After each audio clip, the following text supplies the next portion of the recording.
My name is Isabella Chen, and I learned that in the fashion industry, the most dangerous predators don't hunt on runways, they strike in boardrooms. For 5 years, I'd worked as a lead designer at Chen Luxe, the luxury fashion house my father built from scratch. But everything changed when he married Victoria Ross, former model turned fashion executive, who had her own ideas about our brand's future. I still remember my first design showcase at Chen Luxe, presenting a collection that blended traditional Chinese embroidery techniques with modern silhouettes. My father had beamed with pride, seeing his mother's artisanal heritage transformed into contemporary luxury fashion. Back then, I believed talent and innovation would always win out. I couldn't have been more wrong. Everything started to shift 2 years ago when my father's health began declining. Victoria, his wife of barely a year, quickly positioned herself as the company's savior. She brought in Marco Bellucci, a flashy Italian designer known for his ostentatious styles, to modernize our brand. The market is changing, Isabella, she said during one of our early meetings. We need to appeal to new luxury consumers. Your traditional influences are too niche. What Victoria didn't know, what none of them knew, was that I'd been secretly developing a revolutionary textile technique.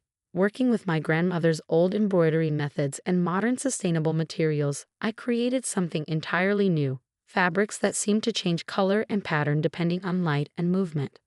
For months, I watched as Victoria and Marco stripped away Chen Luxe's unique identity. Our signature subtle elegance was replaced with gaudy logos and flashy designs. But worse was how they treated our artisans, the skilled craftspeople who had worked with my father for decades. These traditional methods are too slow, too expensive, Victoria declared in a production meeting. We need to outsource to larger factories.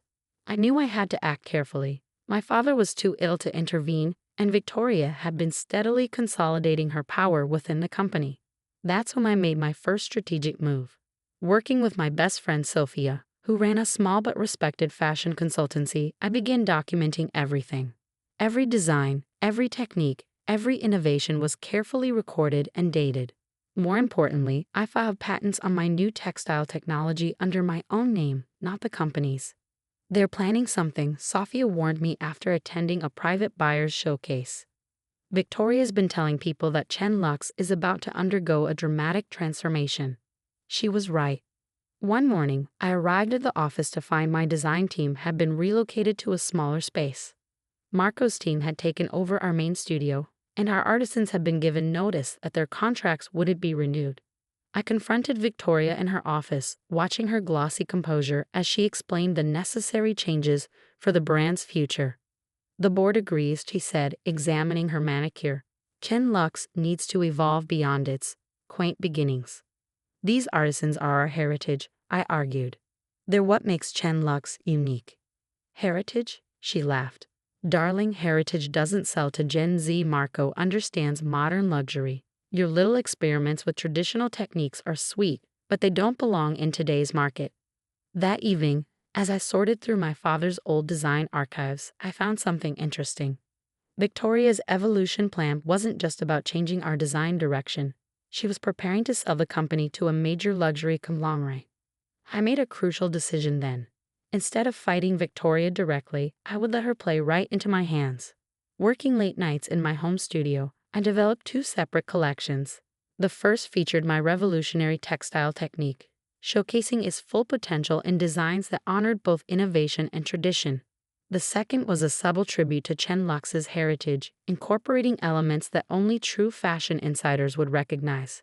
Through Sophia's connections, I arranged a private showing for select buyers and critics, but under a different name. The response was overwhelming. This is extraordinary, said Elena Romano, one of the most respected critics in the industry. The way the fabrics transform. I've never seen anything like it. What Victoria didn't know was that my collection had already caught the attention of the biggest name in Italian fashion. Leonardo Visconti, Marco's former mentor and now rival, had seen early sketches through his network of industry contacts. The confrontation came at a board meeting 2 weeks before Milan Fashion Week. Victoria had called the meeting to formally announce her new vision for Chen Luxe, which included buying out my shares at a fraction of their value. Let's be honest, she said, her voice dripping with false sympathy. Your amateur designs don't belong in a modern luxury brand. Take the buyout, Isabella. It's more than fair for what you bring to the company. I sat quietly as she outlined her plans, watching board members nod along. They'd all been carefully chosen by Victoria over the past year, each one owing their position to her influence. "Any questions?" she asked, already reaching for the buyout papers. "Just one," I replied, signing the documents without hesitation.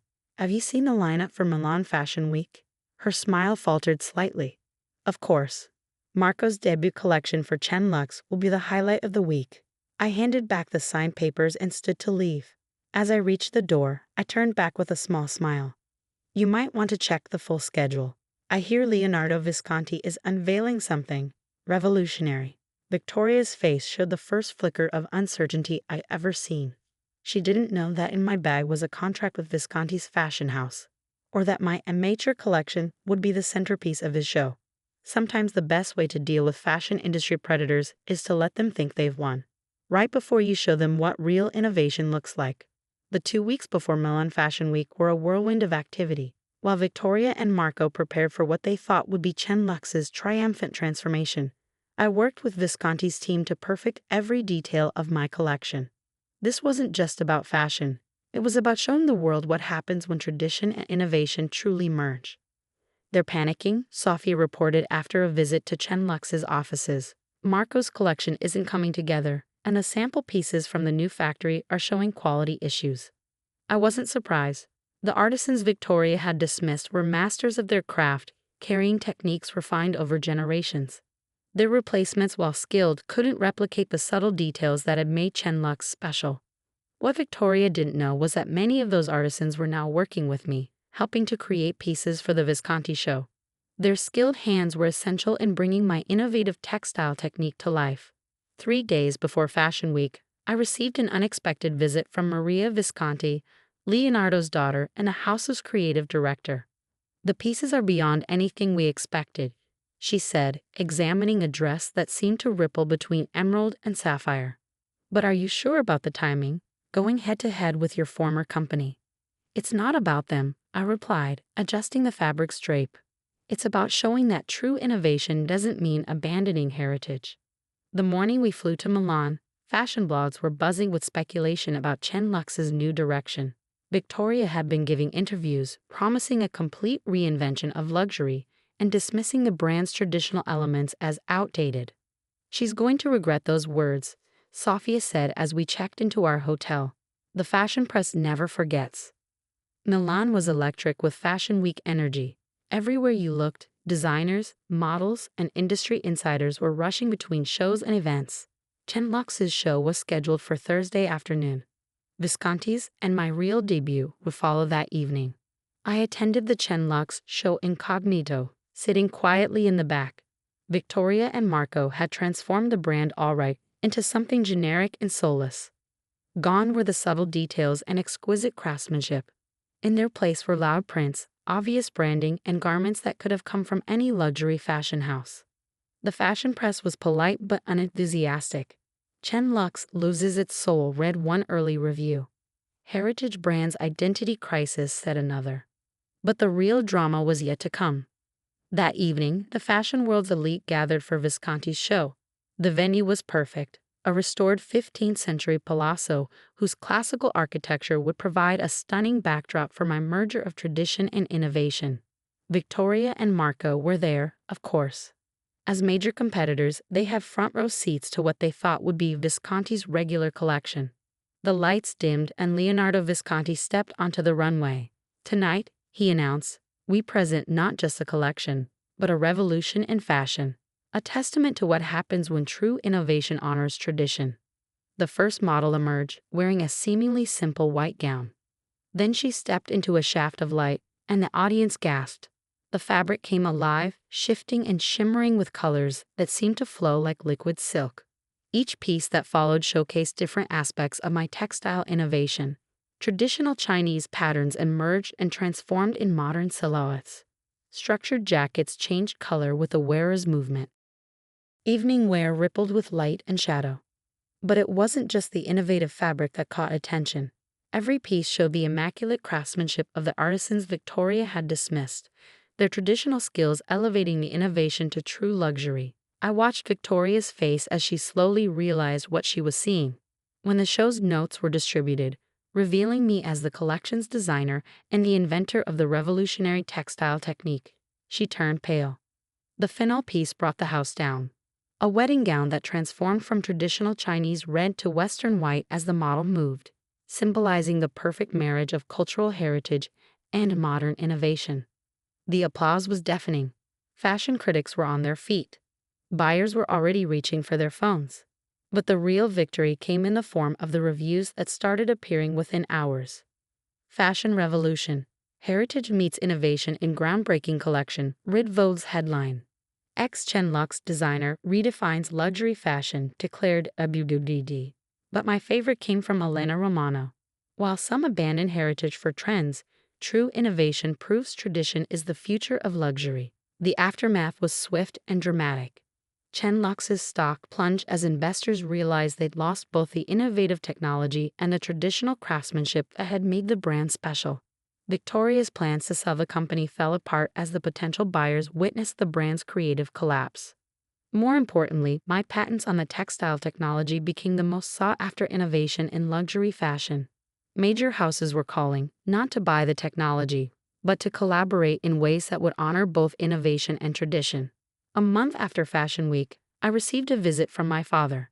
His health had improved enough for him to understand what had happened to his company. "You didn't just protect our heritage," he said, examining one of my designs. "You proved that it could evolve without being destroyed." That's when I revealed the second phase of my plan. With Visconti's backing, I was launching my own label, one that would showcase not just my innovations, but the work of artisans and craftspeople whose traditional skills were at risk of being lost to mass production.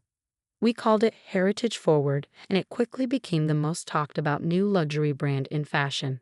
Each collection featured collaborations with traditional craftspeople from different cultures, using my textile technology to showcase their skills in contemporary ways. Victoria and Marco didn't last long at Chen Luxe. The board, facing pressure from shareholders and fashion press, forced them out. The company underwent a complete restructuring, trying to rebuild its reputation. But the real victory wasn't in their downfall. It was in the change we sparked across the fashion industry. Major brands began reconsidering their approach to traditional craftsmanship. Fashion schools added courses in heritage preservation and innovative integration of traditional techniques. Last week, a young designer came to me with an idea for combining traditional Indonesian batik with modern smart fabrics. As she nervously showed me her sketches, I found myself sharing my grandmother's favorite saying: "Innovation without heritage is like a tree without roots." The fashion world had changed. Magazines now featured regular sections on the artisans behind luxury brands.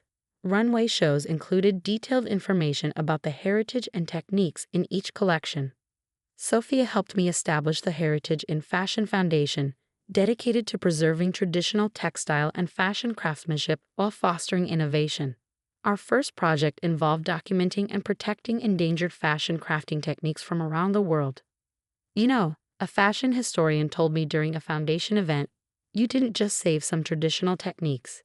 You changed how the fashion world thinks about heritage and innovation." She was right. The ripple effects went far beyond one Fashion Week triumph.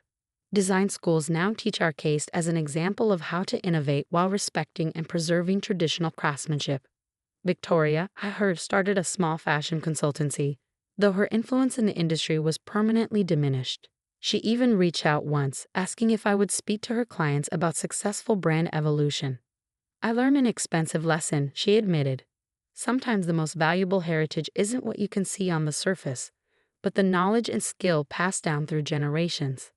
The Heritage Forward brand continues to grow, carrying forward my family's legacy in ways that would have amazed my grandmother. We've helped preserve countless traditional techniques, protected artisanal heritage across multiple cultures, and shown that true luxury innovation doesn't mean abandoning the past. And every time we collaborate with traditional artisans or showcase their skills through new technology, I think about those early days in my father's workshop, watching skilled hands create beauty through ancient techniques, and I smile, knowing that sometimes the best revenge isn't about getting even. It's about preserving what truly matters while leading the way forward. The fashion industry had finally learned that true luxury isn't about trends or logos. It's about the perfect marriage of heritage and innovation, each making the other stronger and more valuable. And that's a style that never goes out of fashion.